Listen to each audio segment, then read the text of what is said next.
Right, so this is my story, and like all stories, it it has a story that leads to a story that becomes another story. So I had a friend, good friend, uh, like family, and he'll laugh about that because we have a joke about it. But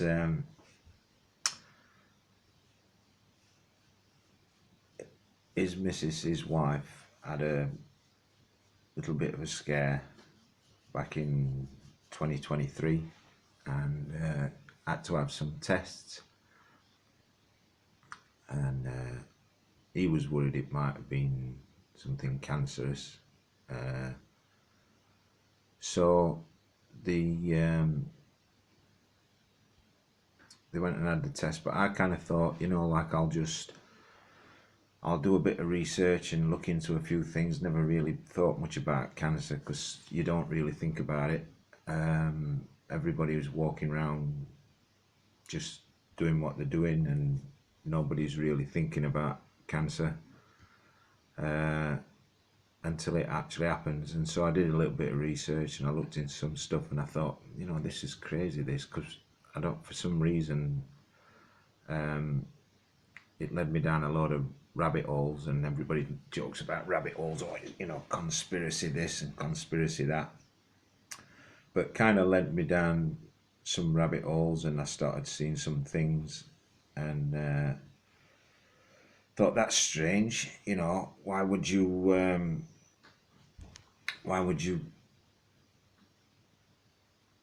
think it's all to do with sugar and things like that? Because I never thought anything like that. My father died when I was a little boy of cancer, so I never really paid much attention through my life. I just thought that, unfortunate, he passed away.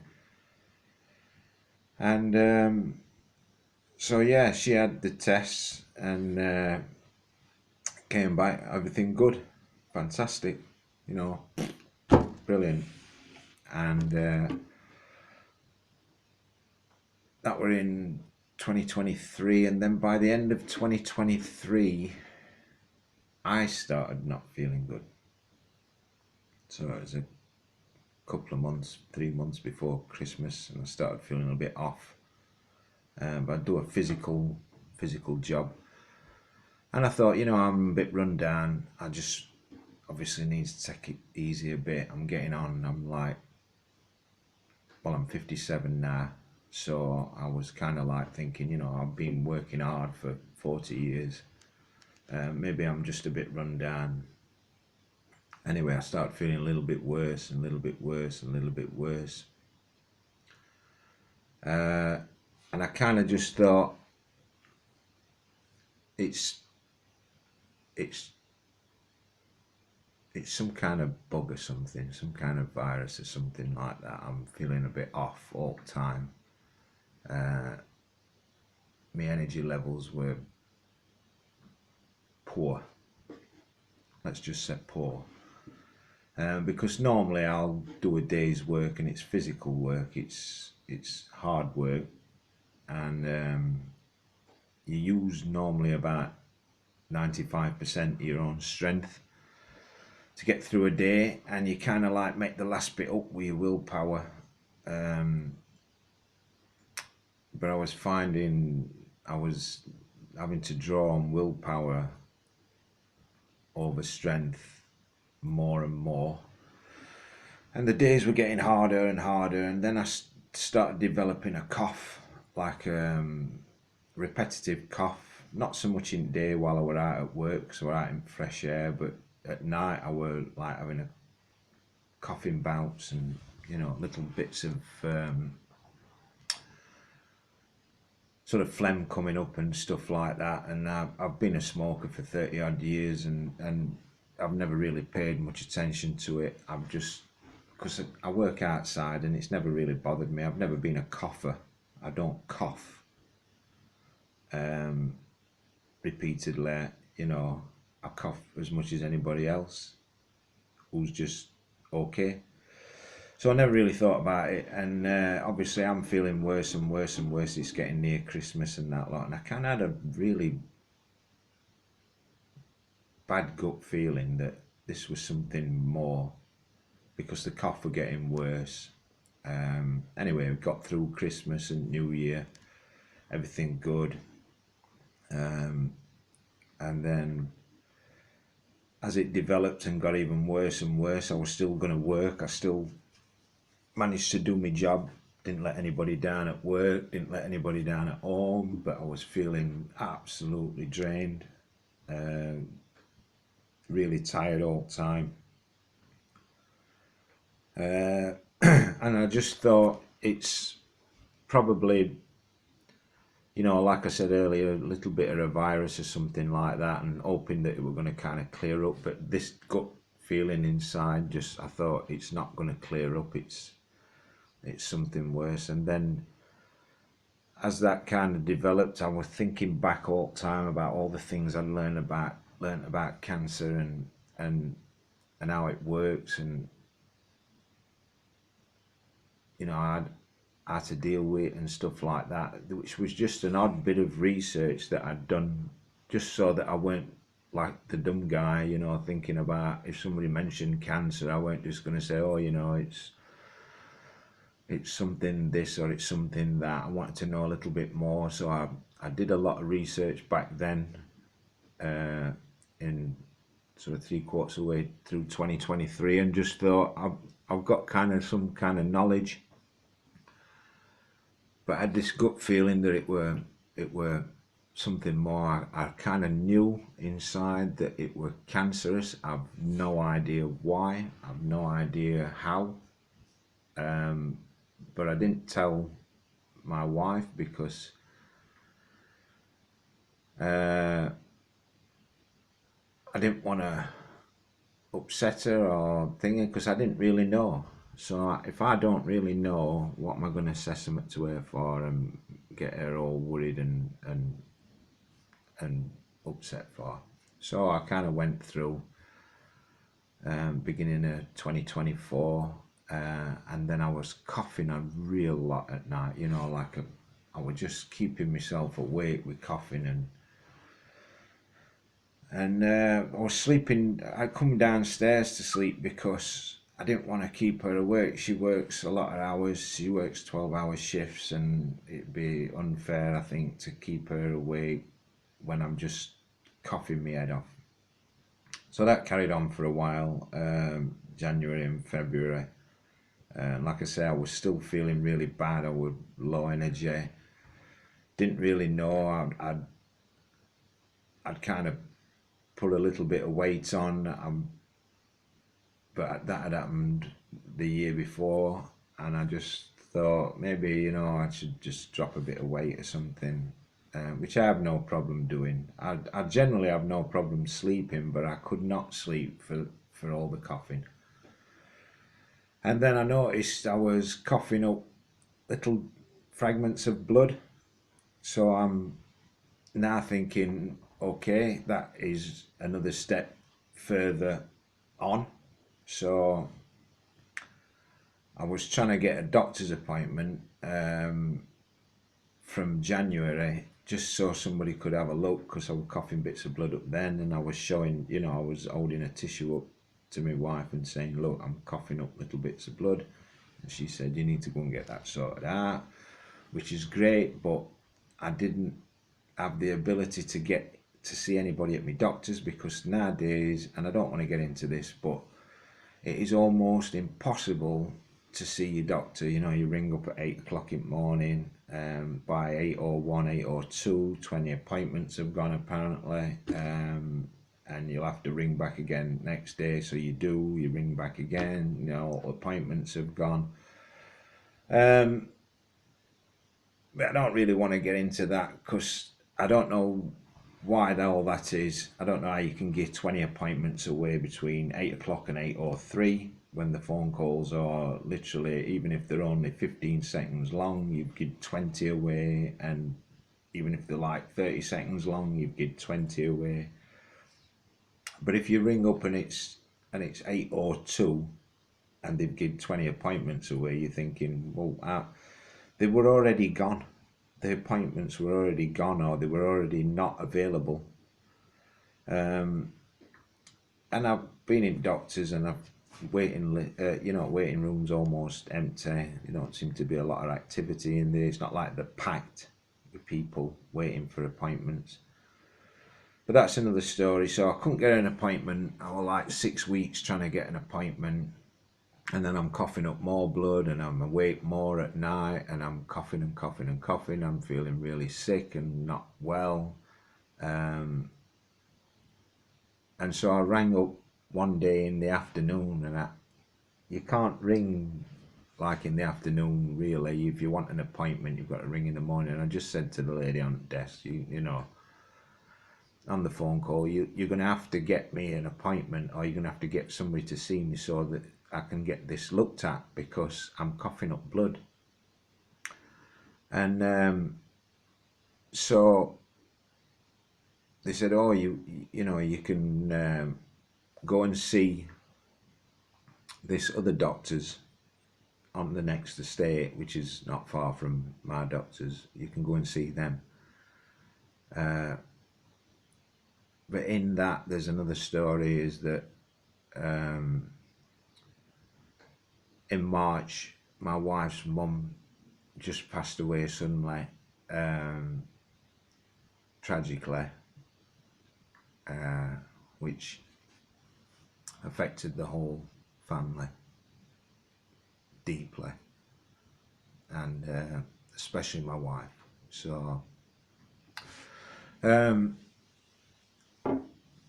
they made me an appointment to go to the doctors. I believe it was on the 4th of April. I'm not 100% sure. A lot of times passed, and I'm not brilliant at remembering dates and times and stuff like that.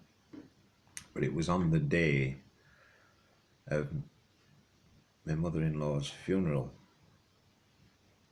Oh, sorry, it was the night before. And I went up, and it were this other doctors had stayed open while 7 o'clock at night, which, bearing in mind I couldn't get into my own doctors, which were a blessing that they were staying open and having like surgeries till 7 o'clock at night, and consultancies. So I went up, and I took daftly, ridiculously, I took a piece of tissue from the night before where I'd been coughing up blood, and I said to the guy, look, I'm coughing all night, I've got no energy, I feel really sick, here's some tissue with some blood in it.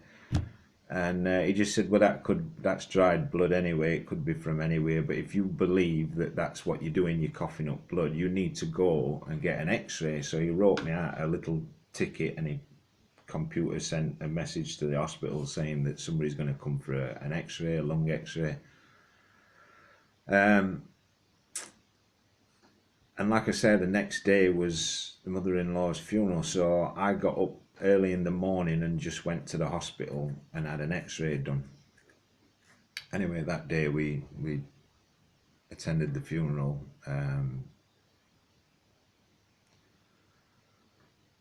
And so you can imagine that there's a lot of stress and worry and upset in the family. And I've gone to have an x-ray on that morning, and thought nothing of it, because they usually take about a fortnight or so to get back to you and say, we've looked at the x-ray. And the next day after the funeral, they rang me up and said, you need to come into the doctor's ASAP. Which I thought, Jesus, I can't get an appointment, but now all of a sudden I've got to get in. So I knew something was wrong.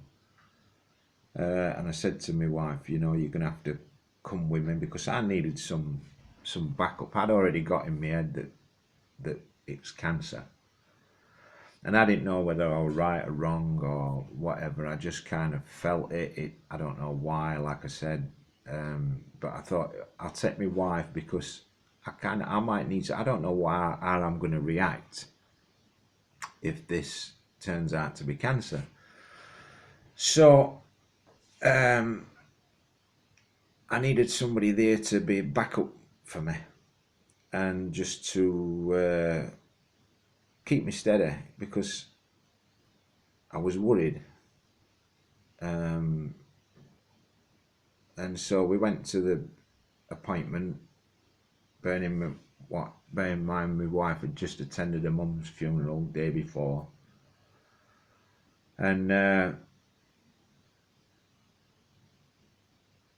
she said, "This this is very, very serious. Um, it looks like lung cancer." She says they've found a 23 millimeter tumour or nodule, or whatever the wording were. And I was like, I thought,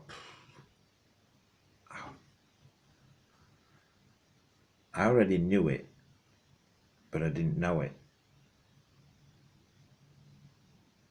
if you know what I mean. So I'm faced with that now. The woman says, the doctor said, this is very serious. It looks like lung cancer. We need to get you sent for some more tests. And I kind of like looked at the side, just as a bit of a, like, babe, don't know what to say. And she was just staring at the wall. With hindsight, I mean, I can see how it looked, and I can hear how it sounded, and I could at the time, but she'd just lost her mum. She sat there in the doctors with me, and they're telling her that, and me, that it looks like lung cancer, and that I need to go and get some tests, like ASAP, and some CT scans. And my brain's just, I'm thinking, what can I do? What can I do? What can I do? What can I do? And I thought all that stuff that I learned and researched, and just kind of, because I don't know why, but I just fell down a rabbit hole with it, and I just learned a lot of stuff that I've never heard anybody say before. When it comes to cancer, I've never really heard anybody mention these things before. And so we come out at doctors, and I'm thinking, right, I need a plan. I need to get onto something, like, right now. I don't want to wait and see what the hospital says. I don't want to accept what's happening. I just want to get a plan together to try and fix myself, and see if I can heal myself, or heal whatever it is. And if they think it's cancer, and they're like, no, wait, we're 99% sure it's cancer. So I'm like, right. So we come out at doctors, and my wife says to me, what are we going to do? And I just clicked, I switched. I said, right, first thing we're going to do is we're going to go to chemist, and we're going to get some worming tablets. And she's like, okay. And I'd probably mentioned it to her before, when I was doing that other research. The research, I don't know why I was doing, but I was doing for some reason. But I'd probably mentioned it before, and I'd said something about worming tablets and cancer. And I said, we're going to go to the chemist, and we're going to get a packet of worming tablets, and if possible, we're going to get 2. And I said, and then we're going to go to another chemist, and we're going to get some more worming tablets, and if possible, get 2 packets. And you get 4 in each packet. So I was trying to get like 8 from this chemist and 8 from another chemist. And I said, and then we're going to go to the supermarket, and we're just going to buy mostly meat. And she's like, okay. And I think the thing is, I believed in these things when I researched him. I believed him. I've been watching a lot of Professor Seafried, Thomas Seafried, and his metabolic theories on cancer. And I've been doing a lot of research, and there were a lot of research. There was the Joe Tippins thing with the ivermectin or the fembendazole or whatever it were that he took, and then there were another guy in high vis, English guy who'd got cancer in his hips, and it spread to his lungs or his bones or something, and he took some worming solutions or tablets. And I've kind of believed him. I don't know why. I just believed him. So the food issue and the worming tablets issue, and I also said to my wife, we need to get some soursop tea. And because this thing's in my lungs, we need to get some mullein tea. And I said, and as for vegetables, we just need to get some broccoli and some cabbage, which I'm going to eat raw because I'd heard good stories about the sulforaphane. So this is happening all outside the doctors. Anyway, off we went. We went and we got the tablets, and had to tell a white lie. Yes, we've got worms.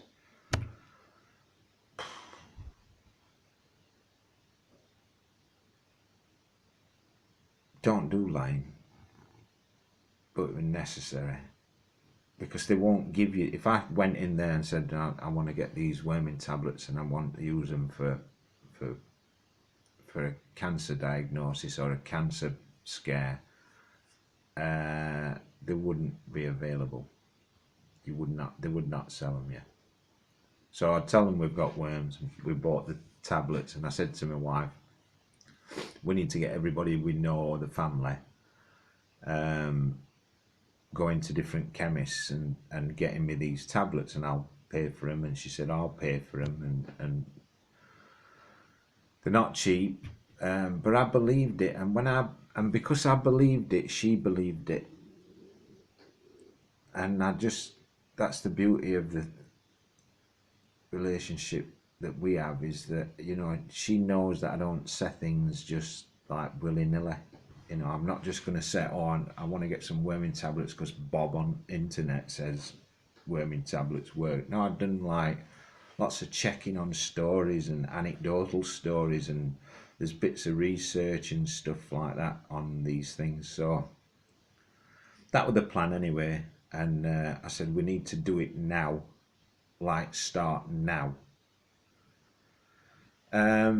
Anyway, a bit of time passes. I'm taking the tablets. I'm taking 2 100 milligram tablets, one in the morning before work and one in the evening after work. And I'm just eating minced beef and steak and eggs. And we got rid of all the seed oils, the vegetable oils, the sunflower oils and things like that. We got rid of all them because they're not good for you. And we started cooking with beef tallow and lard and butter. And like I say, we're eating just like beef and eggs, and eating salmon and things like that, mackerel, just basically meat products, but no processed meats. Quit all the sodas and fruit drinks and vegetables and things like that, and did that instantly as soon as we come out from that doctor's appointment. Anyway, some time passes, and I have to go and have a CT scan, and they put like a dye in there. I don't know what it were. It weren't the same as the PET scan I had later on, but it was some kind of dye thing they put in. And I had that CT scan that was probably so long after the x-ray, and it said that the tumour had grown to 56 millimetres or 54 millimetres, which is over double what it were at 23 millimetres. So that had grown, expanded. and obviously become more aggressive. But they also saw some other tumours, stroke nodules in my lungs as well, and one in each lymph node on this CT scan. So it had metastasized. It had whatever it were, it had spread and was now quite a few in the lungs. Some at I think one were at 11 millimeters and one were at 9 millimeters, and I think there were one at 19 millimeters, and then there were another one at thing. So basically, I'd got a lot more of these things, and whether they'd not shown up on X-ray, which I don't know how they wouldn't have. So I'm assuming then that from that point of the 23 millimeter one on the X-ray, the CT scan had picked up more, and I'd got more of these things. So technically, I should have been feeling worse because I was feeling absolutely fucking awful. Up to starting this diet change and taking these tablets. The thing is, by the time I had that CT scan, I started to feel better. Now I'd got more things showing, but I started to feel better. And then I had to have an exertion test, which is they put you on the exercise bike, and but I quite enjoy cycling. Didn't seem like a big deal to me, but you put the face mask on and you can only nod and shake your head and yes and no. And I did that, and the two women that were recording the results of it just kind of like, I think what they said after is we let you go on a little bit longer because you seem to be enjoying yourself. But I felt good. I started to feel good as soon as I changed my diet and as soon as I started taking the tablets and drinking the green tea, and I started feeling better. And apparently I'm getting worse, but I'm not. I'm getting better. And then they take you to a room where they have a grey band on a computer screen, and the top of the grey band is their best expectations, and at the bottom is the worst expectations. And based on your age and your smoker status and your weight and everything else. And I outdid that by 20%. I was 20% above the best expectations, and I felt good. And I'll be honest with you, for how awful I was feeling, like up to end of last year, end of 2023, to April 2024, I was starting to feel better. I was getting my strength back. I was feeling my breathing were better. And obviously, like I said, they hit me with the news that you've got these other tumours, these other nodules. And then I had the exertion test, and the exertion test I outdid by 20%. I was buzzing over that.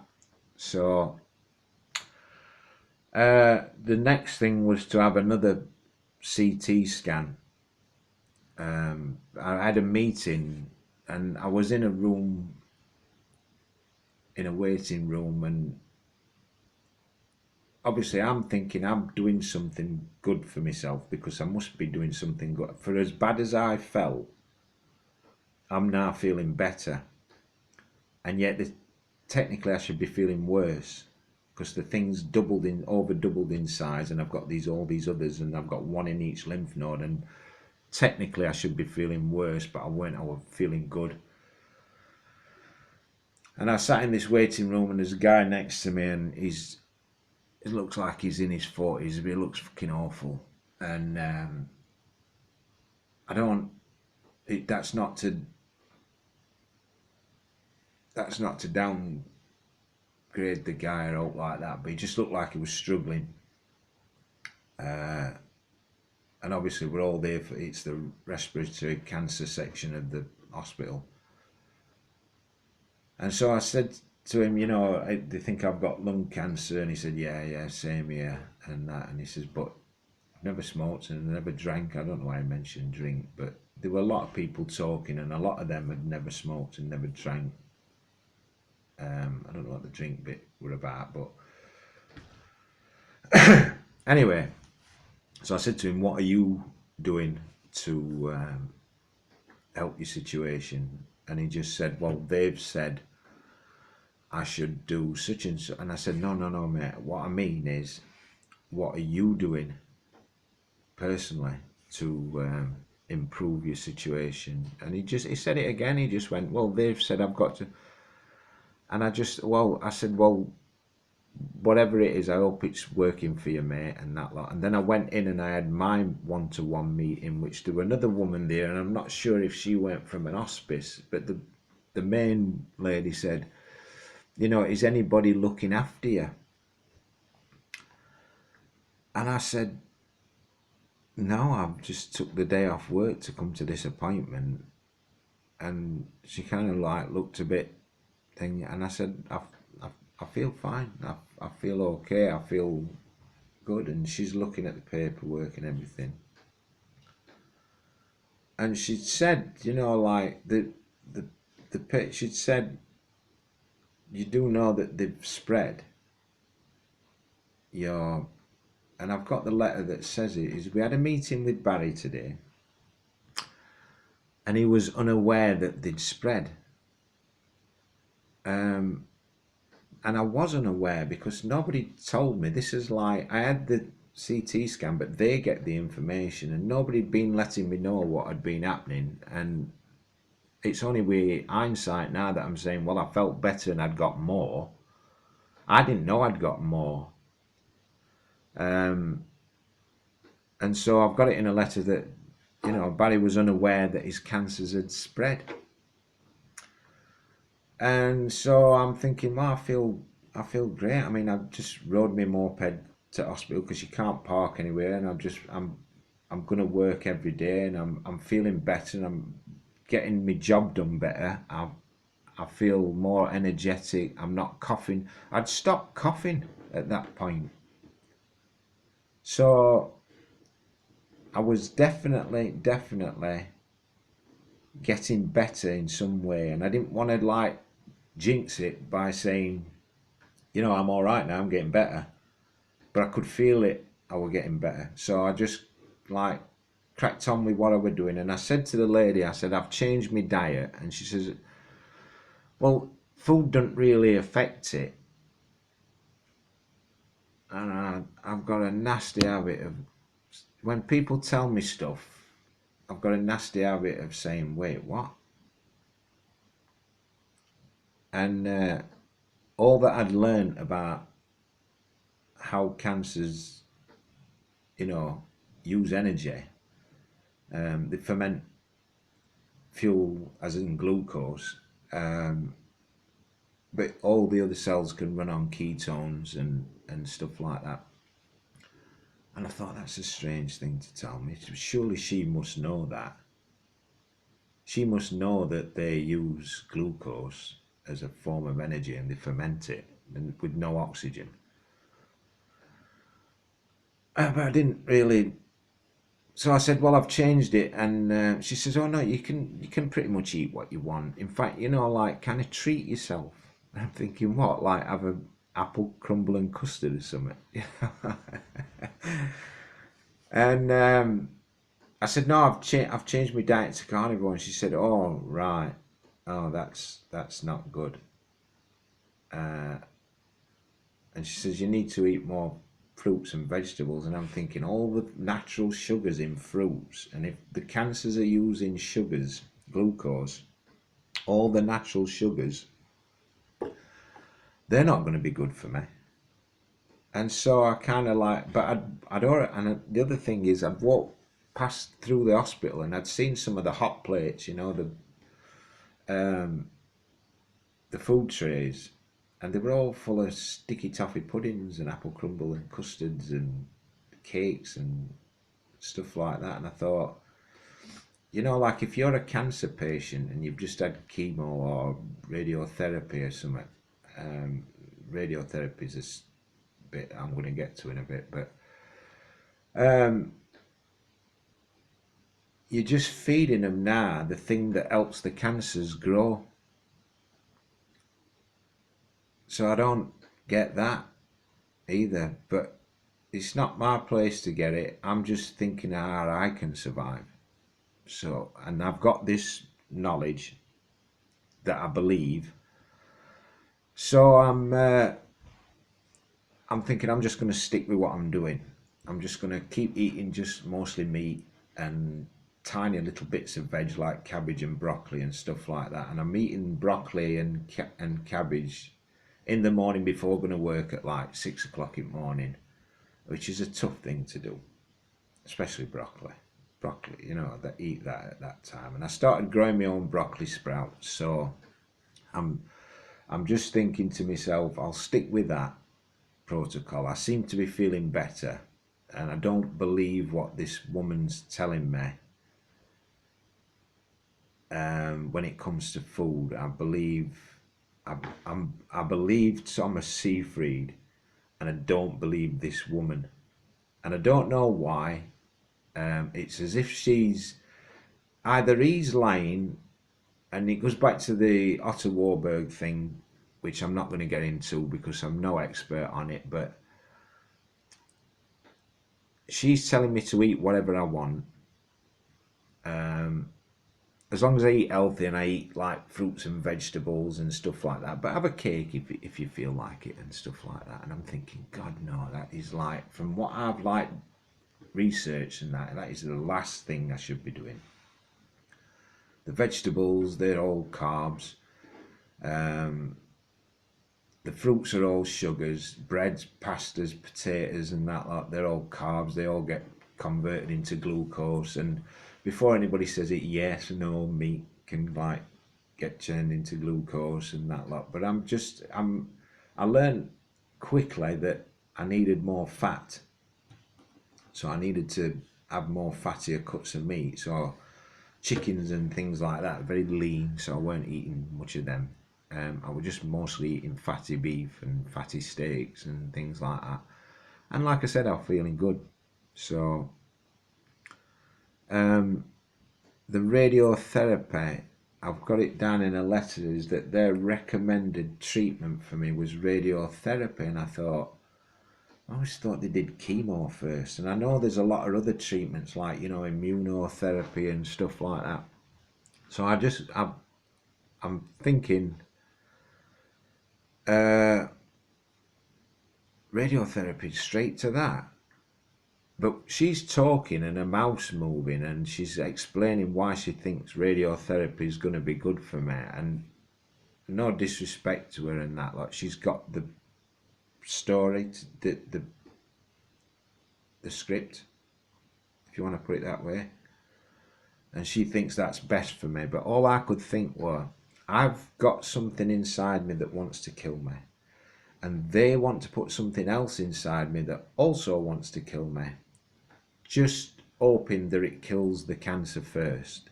And then they can stop the treatment. And hopefully I'll survive.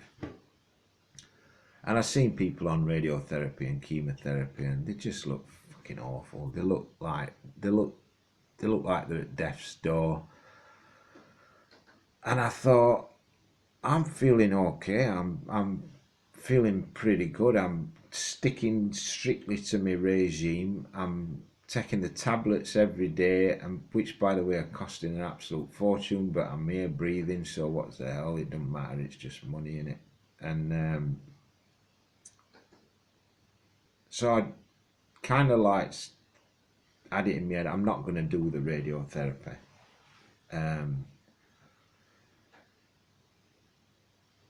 It's a big decision.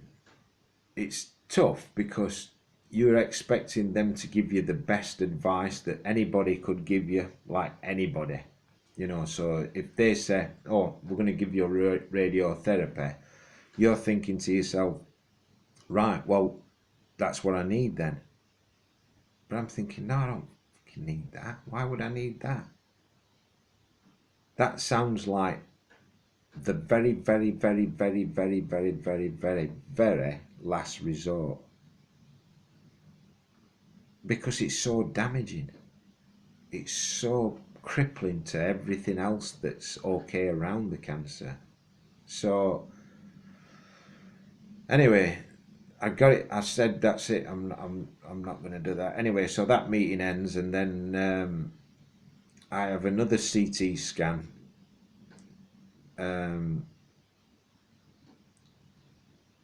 and it shows that the tumours are starting to reduce in size, and I didn't really hear about because all this time I've been trying to get information either out at doctors or out at hospital and that. Like nobody's really telling me out. They're like, there's some communication going off, but I'm here just not knowing what's happening. All I know is that I'm feeling better, but I want to know what's happening because I'm not one of them people that just kind of like just goes along with everything and just says, oh, you know, I have to like know. So nobody were really telling me how, and at the end of all this, I had to file a personal access request to get all the information from the hospital because and from the doctors and what they'd been communicating between themselves because nobody they said, oh well, you don't need to see all that they're medical records, and I thought no, they're my medical records, and I want to know what were happening all the way through it because I'm kind of like in the dark. Very bad communication, and I don't know whether it's just that they're too busy or it's not the way the system's all set up is to be keep telling the people that you're treating, or I'm saying treating because I never had any treatment, but it's as if they don't let people know what's happening. They just call you in and tell you what's gonna happen. But that's another story. So I had another CT scan and they started reducing, and I had a phone call eventually from the doctors to say that they'd reduced slightly. But I'd been ringing them for, you know, every other day to try and find out what had happened from that particular scan. And then they'd booked me for a PET scan. And the PET scan, ironically enough, is a scan that they fill you with a radioactive sugar-based solution, and they give you that sugar-based radioactive solution so that they can watch the cancers reacting to the sugar in the radioactive solution, so and they'll be able to see it on the screen. So if they know that the cancers react to the sugar, if you go back, you know, have a cake, have a piece of cake, treat yourself, you know, eat plenty of fruit, you know. So if they know that it reacts to sugar and it's feeding, using the sugar and the glucose to feed on, why tell me that I could eat what I wanted? They're telling people wrong things, I think. And I actually stopped donating to, I've been donating to cancer research for forever. And I stopped donating because I believe they're looking in the wrong direction. That's just my opinion. And I'm not here to tell anybody what to do. Don't do anything I did unless you do all research and that everything, and don't not do what your doctors say. I'm just saying this is my story and this is what happened to me. So I went for the PET scan, and there were a nice guy in there, I'm not going to say his name, one of the imaging technicians, and he said that when most people who die from cancers, because I started talking about cancer and everything, I had to actually tell him, I said, I'm feeling better than that. And he did say that most, like, when they write on the death certificate, complications of cancer, it's usually the treatment that's killed them and not the cancer. Or it's always the treatment that's killed them and not the cancer. And I said, well, you know, like, he said, well, the organs shut down because of the treatments. And I'm thinking, there was some reason back then that when she said radiotherapy, my gut just went, no, no, no, no. And I'm not telling anybody not to have anything. If you're in a bad way and they recommend that, do it. If you feel like you need to do it, do it. I'm just saying, for me, and I think what happened is I came out of that doctor's originally, that first meeting, and they'd said it's like 99% lung cancer and that lot. And I just went, bang, right, we need to do this. And I started right then. And I think that helped me, because I wasn't, if I'd have been waiting all the way to, I mean, months are passing now, months and months. And if I'd have been waiting for them to get a plan together, I don't know where I'd have been, because I feel almost certain that I would have still been coughing up blood and coughing up more blood. I would have been getting more weaker and more weaker. And for some reason, the diet, the green teas, eating the raw bits of vegetable for the sulforaphane, even had a little bit of CBD oil. I don't think I'd have been better like I were better. I think I'd have been worse. I'd have continued to go downhill. And then these treatments that they did offer me would have seemed like the only thing that I could have done. But as soon as they said, it's like 99%, and she said, it's very, very serious, this. And I've had them say to me, I don't think you're taking this seriously. And I thought, you're fucking joking, aren't you? You're absolutely fucking joking. She said to me, these things with lung cancer, they usually last like 2 or 3 years, and then that's it for you. And so, yes, I was taking it very, very seriously. But I'd got my own plan. So I was doing what I thought would heal me. And luckily, it turned out it did, because I had no treatment from them. And the treatment they were offering me was the radiotherapy. And I was not in the slightest bit interested in doing that. I thought there must be something else you can offer me better than that. You know, I'd heard of like high dose vitamin C, different kinds of treatments and stuff. But no, they were just going to give me radiotherapy, and I thought that is going to absolutely destroy me, and hopefully it'd cure the cancer, but I would be in a bad way, and I didn't want to do that. So I'm spending a lot of time on this, but what they recommended and what I kind of learned and thought I knew clashed with each other. They were two opposite things.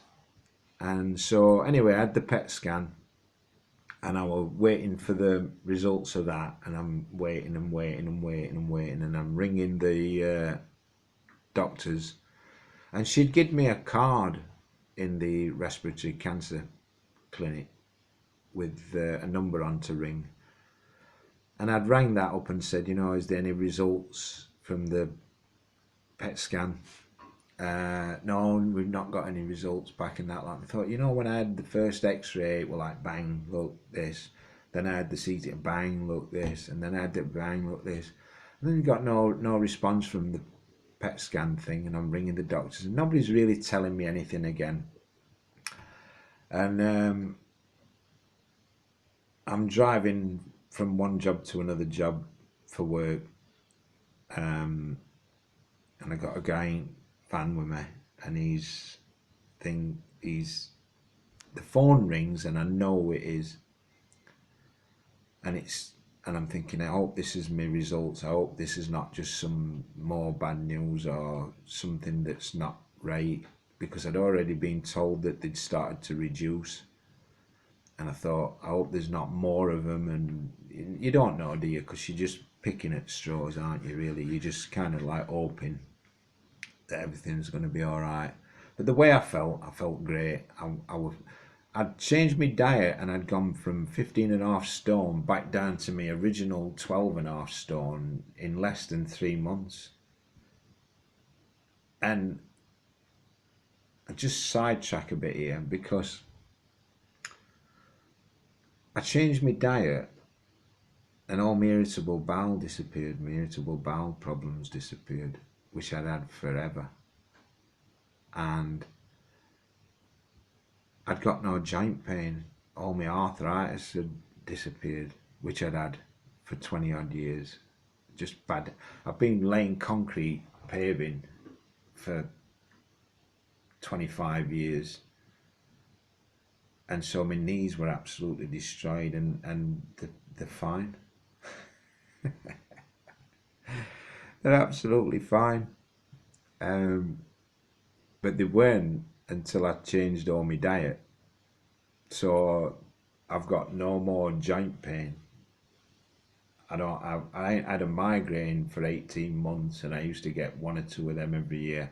I've got 3 degenerated discs in my back and I haven't had backache for 18 months. And bearing in mind we're now in November 2025, so this was all between April and, say, call it end of July, end of July, August 2024.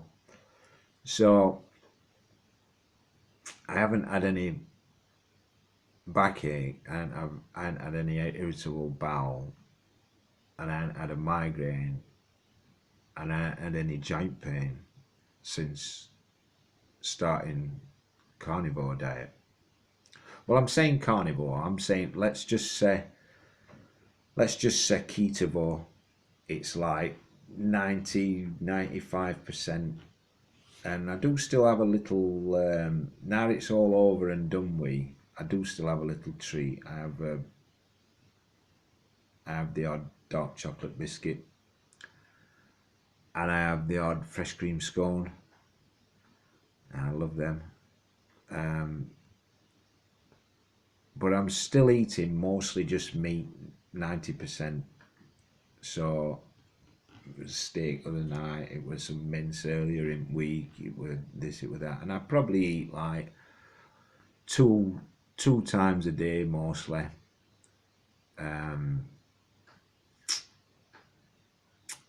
Sometimes 1, sometimes 3. I can't really say. You know, like people say, how many times a day do you eat? I don't know. If I've had a really tough day at work, I've burnt a lot more fuel off, and I need some more fuel. So I don't really. I'm not going to say how many times a day I eat, but I just eat when I'm hungry. But I don't eat any crap anymore. I don't eat any cereals. I don't eat any potatoes. I think on the Sunday dinners that when the kids come round, we roast some potatoes with goose fat. I think I have a few of them. But in general, I don't eat that kind of thing. I don't eat rice and don't eat cereals, and I have a little bit of sourdough bread now. But back in the time when I had the cancer, I was completely strict carnivore. So I have lapsed it a bit, and I've not really had any pains come back. But I'm not eating like normal people. I eat just 90-95% meat with the odd little touch of something. So you could say ketovore. Let's just call it ketovore. And I don't care whether somebody's carnivore or ketovore or lion diet or whatever. I'm just on about what fixed me, and it's just comfortable for me. So I'm not really that bothered about labeling things. You know, you ate that, so you're not that, or you didn't eat that, so you must not be that, or I don't know. It's just that.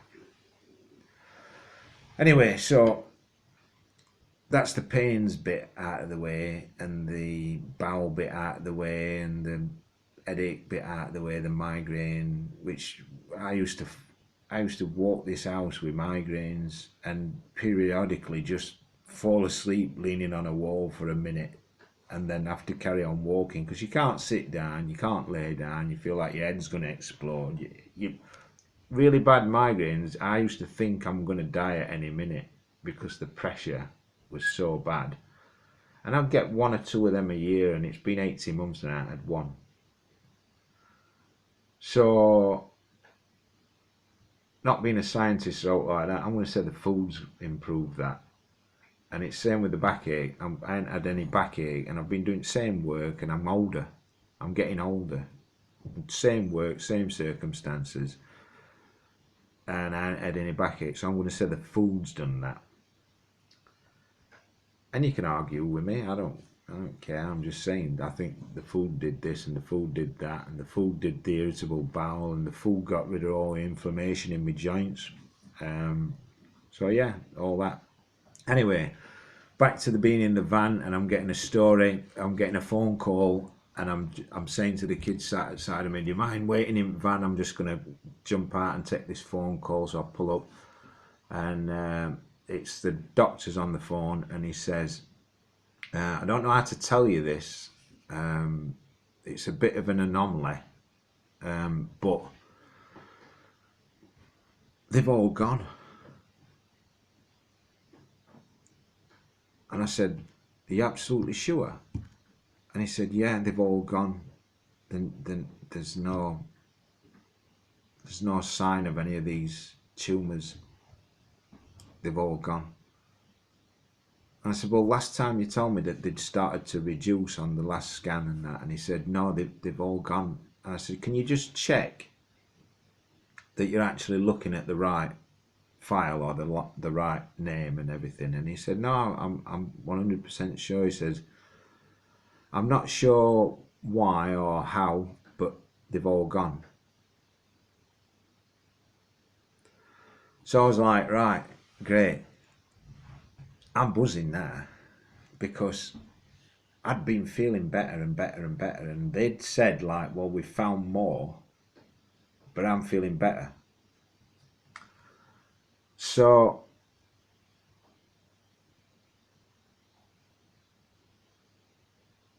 he said, "That's it then." He said, "You've as much chance of getting cancer as everybody else because you're all clear."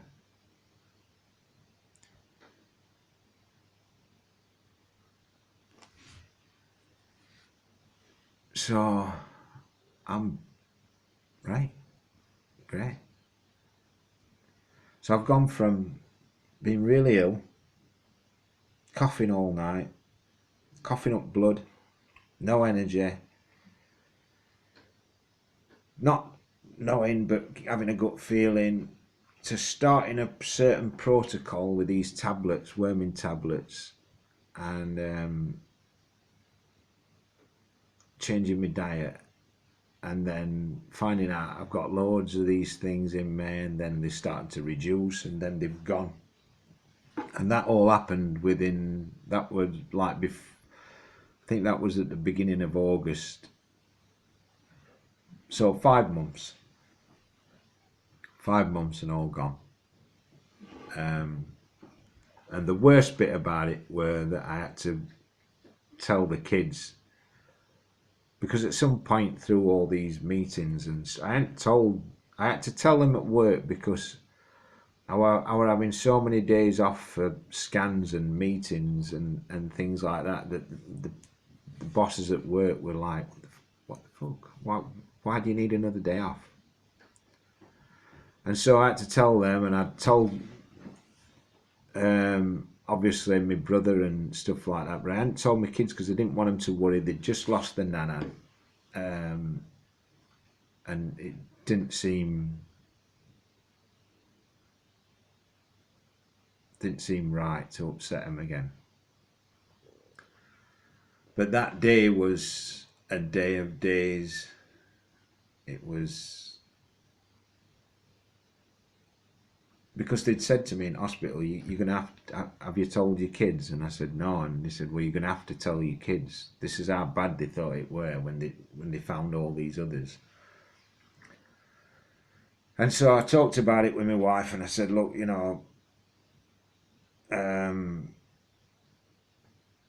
she'd been saying for a while, you need to tell kids. And I kind of like thought, shit, they've just lost the nan. They don't need to hear this now. I kind of feel like I'm doing the right thing. I don't know yet, but she said you should tell them and that lot. So that was one of the worst days, and I didn't want to do it. I hadn't told my mum because my mum's elderly, and I didn't want to worry her and that lot. And she's done no but complain that I didn't tell her, but all she would have done is stressed out. And I didn't want her stressing out while I were feeling badly or trying to heal myself, because that would have been stressing me out. That's cortisone levels out through the ceiling, and then, you know, spiking in, you know, fight or flight kind of responses. I don't know. Just didn't want people to pity me. Didn't want people to feel upset about it. I thought, I've got this, I can do this, and I'm just gonna see how it pans out, because I ain't get it any. They hadn't even got a. They'd recommending radiotherapy, but they'd been giving me scans, and they hadn't actually done anything treatment wise. They want. I think the fact that I started immediately in trying to heal myself was the best thing I could have done. And I've known people, they wait round to see what hospital want to do, and there's things you can do yourself. You can research the food, and research the tablets, and research the green teas, and research, you know, the fruits and vegetables with the sugar content, and you can do all these things and get a plan together yourself. So if somebody tells you you've got cancer and that lot, drop down a few rabbit holes and just start figuring out what it is you need to do. That's what happened with me. Is I came to a point where somebody said, you look like you've got 99% lung cancer, and I just thought, shit, right, I need a plan.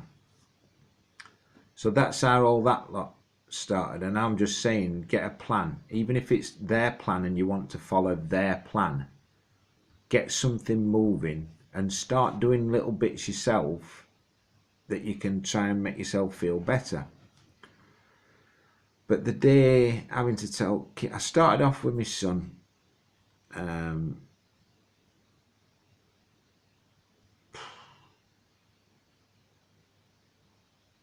Who wants to tell the son that?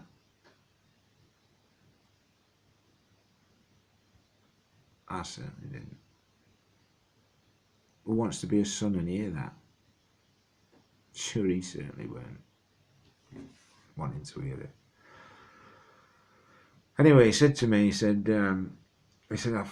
I feel really bad, Dad. He were broken up. He said, I feel really bad. He said, all I've been doing is bringing you my problems, and you've been dealing with this. And I said, don't worry about it, son. It's just life. And I said, don't worry about this. I've got this. Because I believed in everything I was doing. And I said, I've got this. I can do this. Anyway,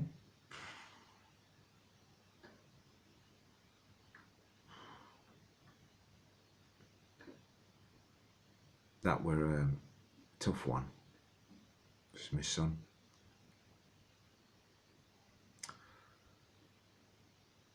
And he was so upset because he'd been telling me all his problems and not realising I were going through that.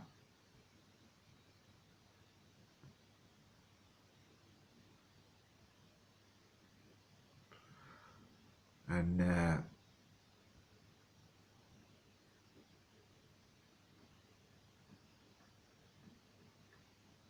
that's difficult. That's a difficult one.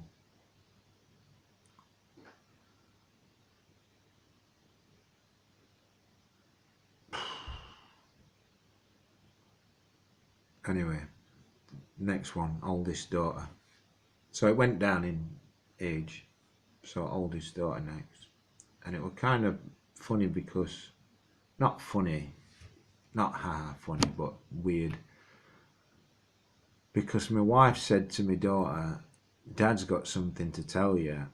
And she just started crying. Like, I don't know if she knew something or had a feeling, but she just started crying. And I'm trying to say to her, look, I've got cancer. And at the same time, I'm trying to say to her, but it's okay. I've got cancer, but it's okay. I've got cancer, but it's okay. I've got this. I can do this. I can sort this out. I can heal myself. I'm trying to tell her all these things because I don't want her to worry, and I feel like I can do this. I can beat this. So I'm just saying, don't worry. It's going to be fine. And I was thinking, shit, I fucking hope so. I hope this is going to be fine. I do feel better, but I hope I'm doing the right thing, and I hope I'm going to be okay at the end of this, because it'd be fucking awful if you said, oh, I'm going to be fine, and you weren't. So that was that one. Big hugs and lots of tears and stuff, but it's your kids, isn't it? So anyway, next one, youngest daughter. I only got 3 kids, boy and 2 girls. Well, man and 2 women now. They're grown up. Like I say, I'm heading for 60, so went to youngest Twinkle Toes and told her in front of her wife Alicia.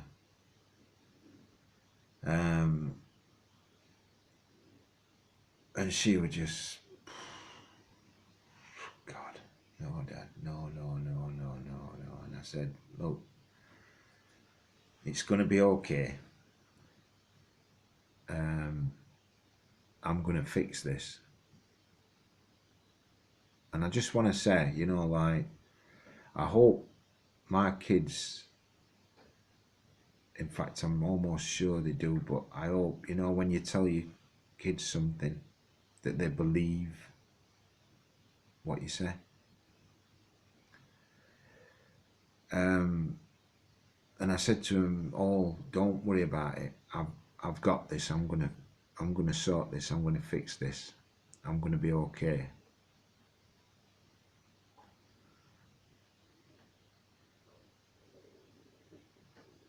And that was kind of like midway through all the saga, so like 2.5 months in.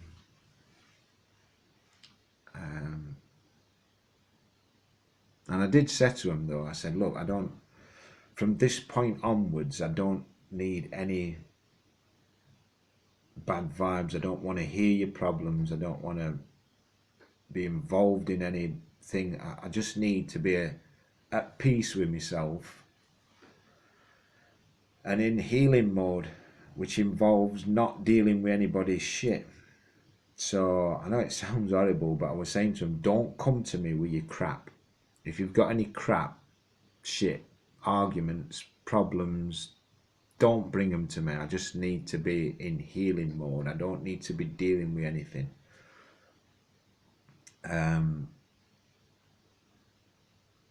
But it's not like they bring me all the problems all the time anyway. It's just I just needed to say that so that they could understand that I wanted to heal myself and I didn't need to be dealing with other things. So that's my story. That's what happened to me. And it's happening more and more. There's more, I keep seeing like Idris Elba on telly or whatever his name is, we're winning the fight against cancer. No, you're fucking not. You're not, mate. And it's not you. You're just an actor saying the words. But I'm just saying, these people, you're not winning it. It's getting worse. There's more and more cancers around.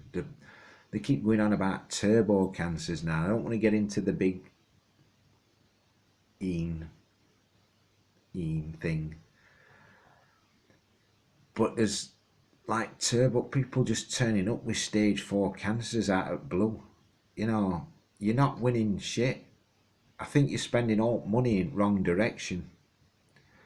Apparently, patent ended on the worming tablets back in 90s, and anybody can make them now, but you're not going to make a lot of money out of them. But if they work, I think they work. That's just my opinion. I'm not a doctor. I'm a freaking construction worker. I'm just saying. They're like blasting people with radiation. Why don't you get them on these tablets first? Why don't you give them a good run of these tablets? They don't. It says on box that you can give them to 2-year-olds upwards. So you can give them to children. They're one of the safest medicines ever. I think they give something like 3 billion doses out of certain brands of these worming tablets, and had like 36 adverse events where somebody felt a bit sick. They're so safe, and yet we're not using them because of what? Why aren't we repurposing these worming tablets as a treatment for cancer? I don't know. But anybody in my family or anybody I know, love, or have anything to do with, if they get cancer, I'm going to tell them what I did. I'm not going to tell them to do what I did. I'm just going to tell them what I did. I can tell anybody what I did. I'm not offering anybody any medical advice. I'm just saying, this is what I did. So I'm telling anybody who asks. I'm also telling them about the diet, because the diet has cured loads of things that you just wouldn't have thought. I thought I'm going to end up like in my 70s walking with a hunch like this. I feel fit again. I'm strong again. I'm back to my natural weight and I'm strong again. So anyway, listen, this is my story. That's how it all happened. Give or take a little bit. I don't know. The stuff that I had, the stuff that I took, the stuff that I used, the way that I did it, it's all there. And I still take a worming tablet every other day, every 3 or 4 days now, just because I don't feel like I'm that fucking lucky. And I wouldn't want something to come back when I think I've done so good to get rid of it. So, and they don't hurt me. They don't hurt. I was taking one in the morning at 6 o'clock in the morning, and I was taking another one at 6 o'clock at night every day. I felt no side effects, nothing. Only thing I did feel is I started feeling better.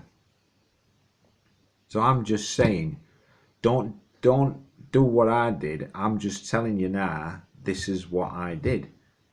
If you want to try doing something yourself, do some research and do it off your own back. This story is just what I did. And obviously it worked for me, and people say, well, you know, it worked for you, and that, you know, it might not work for other people. It might not. Why don't you try it? Do some research. Look at things. Try things. Diet, definitely. But if I hadn't looked at the research on the tablets and the diet and everything, I'd be sat in hospital probably wondering what they were going to do for me.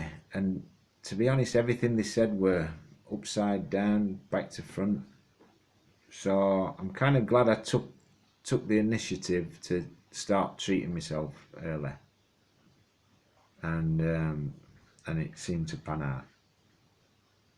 So good luck and good health to everyone, and stay healthy. See you later.